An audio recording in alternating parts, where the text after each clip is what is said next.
ఆంధ్రప్రదేశ్లో ప్రస్తుత పరిణామాలు అంటే ఎన్నికల తర్వాత కూటమి అభ్యర్థులు విజయం సాధించి భారీ మెజార్టీతో దూసుకుపోయిన తర్వాత తెలుగుదేశం పార్టీ శ్రేణులు పెద్ద ఎత్తున వైఎస్ఆర్ కాంగ్రెస్ పార్టీ నాయకులు కార్యకర్తల పిచ్చకాయలు పగలగొడుతున్నారని చెప్పేసి రోడ్ల మీదకి వచ్చి పెద్ద ఎత్తున ఆహాకారాలు పెడుతున్నారు. పోలీసులు ప్రొటెక్షన్ కావాలి, పోలీసు వ్యవస్థ చూస్తూ ఊరుకుండిపోయింది కాబట్టి మాకు రక్షణ కల్పించాలి అని చెప్పేసి మాట్లాడుతున్నారు. వాళ్ళందరికీ కూడా నేను చెప్పేది ఒకటే, మీ ఇంటికి మా ఇల్లు ఎంత దూరమో మా ఇంటికి మీ ఇల్లు అంతే దూరం. 2019 నుంచి 2024 వరకు ఆంధ్రప్రదేశ్లో మీరు చేసినటువంటి దమనకాండ, తెలుగుదేశం పార్టీ కార్యకర్తల మీద మీరు చేసినటువంటి దాడులు ఎన్నున్నాయో ఒకసారి మీరు ఆత్మవిమర్శ చేసుకోండి. అభంశుభం తెలియనటువంటి వ్యక్తి, పార్టీ కోసం పనిచేస్తున్నటువంటి వ్యక్తి తోటా చంద్రయ్యని నడి రోడ్డు మీద గొంతు కోసి చంపినప్పుడు ఎక్కడికి వెళ్ళింది మీ డెమోక్రసీ, మీ ఎక్కడికి వెళ్ళింది ఈ పోలీసు వ్యవస్థ? ఆ రోజు ఏం చేశారు మీరు అని చెప్పేసి ఒక్కసారి మీరు ఆలోచించుకుంటే బాగుంటుంది. అట్లాగే తెలుగుదేశం పార్టీకి ఓట్లు వేశారని చెప్పేసి సాక్షాత్తు మాజీ హోంమంత్రి గారి నియోజకవర్గంలో, అప్పటికే ఆమెకి ఇంకా మంత్రిగా రాలేదు, పతిపాడు నియోజకవర్గంలో పిరంగిపురం మండలంలో నడి రోడ్డు మీద గోడ కట్టినప్పుడు ఎక్కడికి వెళ్ళింది మీ డెమోక్రసీ? ఎవరి దగ్గరికి వెళ్ళిందిరా మీ ప్రజాస్వామ్యం? ఆ రోజు రానటువంటి వ్యవస్థ ఆంధ్రప్రదేశ్లో ఎక్కడ దాడులు జరుగుతున్నా ప్రతి ఒక్క తెలుగుదేశం పార్టీ కార్యకర్తల మీద దాడులు చేశారు. సోషల్ మీడియాలో మాట్లాడితే దాడులు చేశారు, కేసులు పెట్టారు, జైళ్ళకు తీసుకెళ్లారు. ఆ రోజు మీకు గుర్తురాలేదా ప్రజాస్వామ్యం? ఆ రోజు గుర్తురాలేదా మీకు డెమోక్రసీ? పొంగనూరులో పెద్ద పుడింగి ఆడాడు, మాట్లాడితే రౌడీలను పంపిస్తాడు, మాచర్లలో మాట్లాడితే దాడులు చేపిస్తాడు, పోలీస్ స్టేషన్లో పెట్టి కొట్టిస్తారు. ఆ రోజు ఎక్కడికి వెళ్ళిందమ్మా? ఆ రోజు ఎవరు తీసుకెళ్ళాడమ్మా ప్రజాస్వామ్యం? వైఎస్ఆర్ కాంగ్రెస్ పార్టీ సోషల్ మీడియాలో పేజ్లో రాస్తారు తెలుగుదేశం పార్టీ గూండాలని చెప్పి.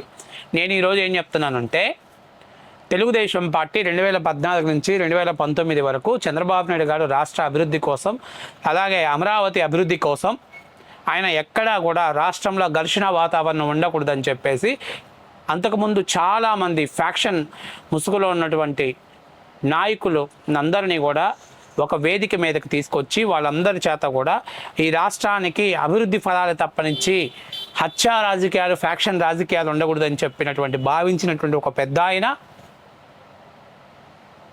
ఆ రోజు మీ అందరూ కూడా అత్తారింటికి వచ్చిన అల్లుడు లెక్కన ప్రశాంతంగా కూర్చొని పాదయాత్ర చేసుకున్నాం.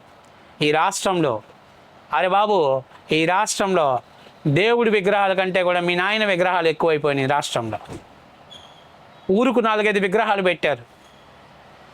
అయినా కూడా చంద్రబాబు నాయుడు గారు నా మిత్రుడు అకాల మరణం చెందాడు అని చెప్పేసి చాలా గౌరవంతో, తెలుసా ఈ దేశంలో రాజకీయ నాయకులకి దాదాపుగా సుదీర్ఘంగా స్వాతంత్రం తెచ్చి పోరాడినటువంటి గాంధీ కానీ, నెహ్రూ గారు కానీ, ఇందిరాగాంధీ గారు కానీ వీళ్ళందరి విగ్రహాల కంటే మీ నాయన విగ్రహాలే ఊరుకు 4-5 పెట్టినారు. నాయన ఎక్కడా కూడా ఒక్క విగ్రహాన్ని టచ్ చేయకుండా చంద్రబాబు నాయుడు రోజు పరిపాలన చేశాడు.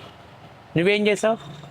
తెలుగువాడి ఆత్మగౌరవాన్ని ఢిల్లీకి ఢీగొట్టి, ప్రభుత్వాన్ని పడగొట్టి, మీసం మెడేసి ఇదిరా తెలుగువాడి పౌరుషాన్ని అని చెప్పి రుచి చూపించినటువంటి నందమూరి తారక రామారావు గారి విగ్రహాలని కూలగొట్టావు. తెలుగుదేశం పార్టీ, తెలుగువాడి కోసమే పుట్టిన తెలుగుదేశం పార్టీ కార్యకర్తల రక్తాన్ని వాళ్ళ జెండాలకు రుచి చూపించావు.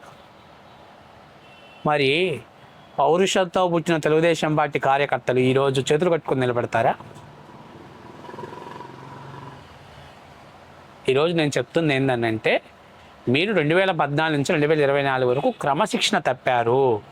జస్ట్ ఆ క్రమశిక్షణని సరిచేయటం కోసమే మా కార్యకర్తలు ఈరోజు మీకు క్రమశిక్షణ నేర్పిస్తున్నారు.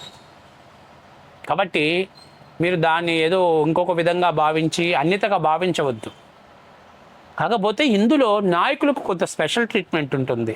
ఎందుకంటే అతిగా మాట్లాడినటువంటి ఆ గుట్కా గాడికి, లేకపోతే ఇంకా ఆ వల్లభనేని వంశీ గాడికి, ఆ తుప్పర్ల రాజా గాడికి సపరేట్ ట్రీట్మెంట్ రాయటం కోసం నారా లోకేష్ గారు పక్కన ఒక రెడ్ బుక్లో రాసి పెట్టుకున్నాడు.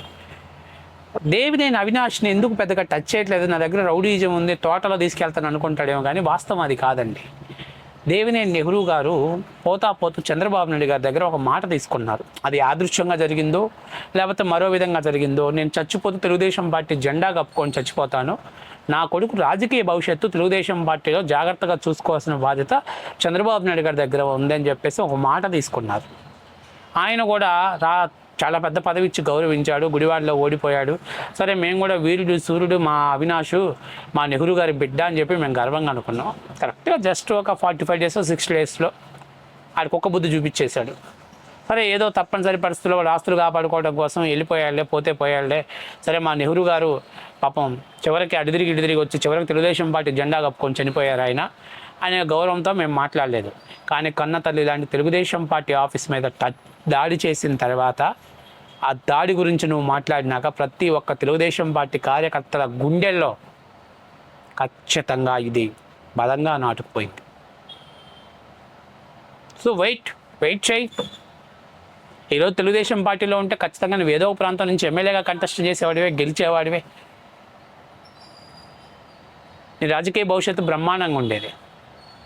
అక్కడికి వెళ్ళి డబ్బు సంపాదించుకున్నావు కానీ పేరు సంపాదించుకోలే. రౌడీలను అంటం పెట్టుకొని ఏదో దాడి చేస్తే ఓట్లు వేస్తారనుకుంటే పిచ్చి కుక్కను ఓటు నుండి కొట్టి పంపించేశారు.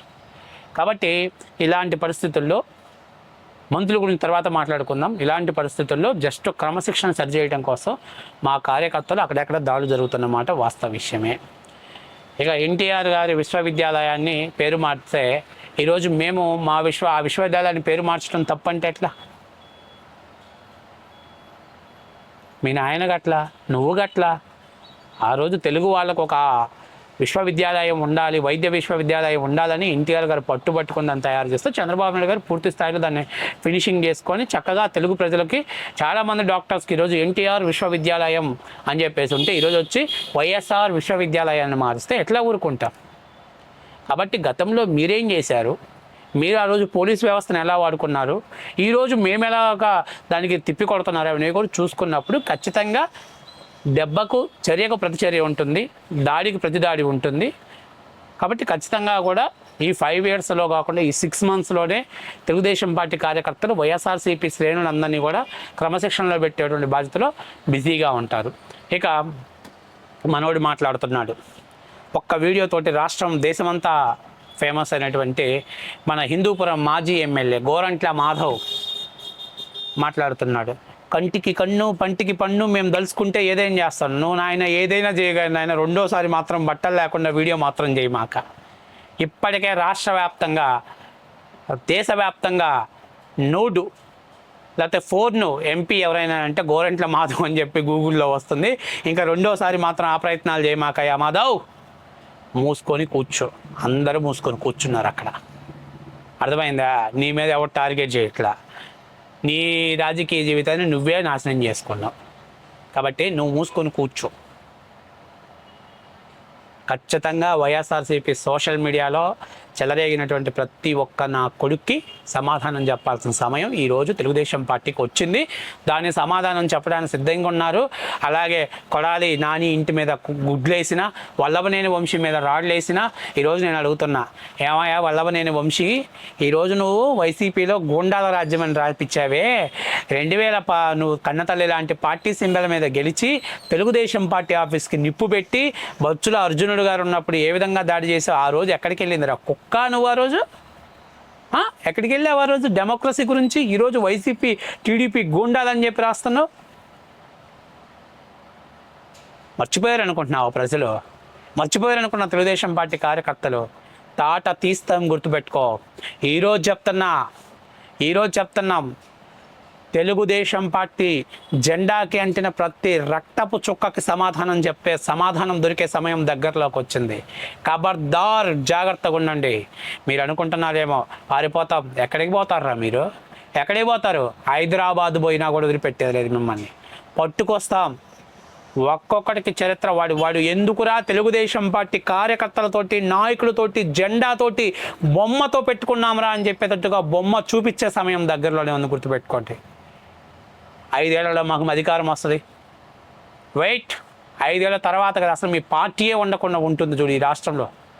ఎవడరా వైసీపీ కోటేసేది? ఈరోజు ప్రతి ఒక్క నా కొడుకు సమాధానం దొరికిద్ది మీకు.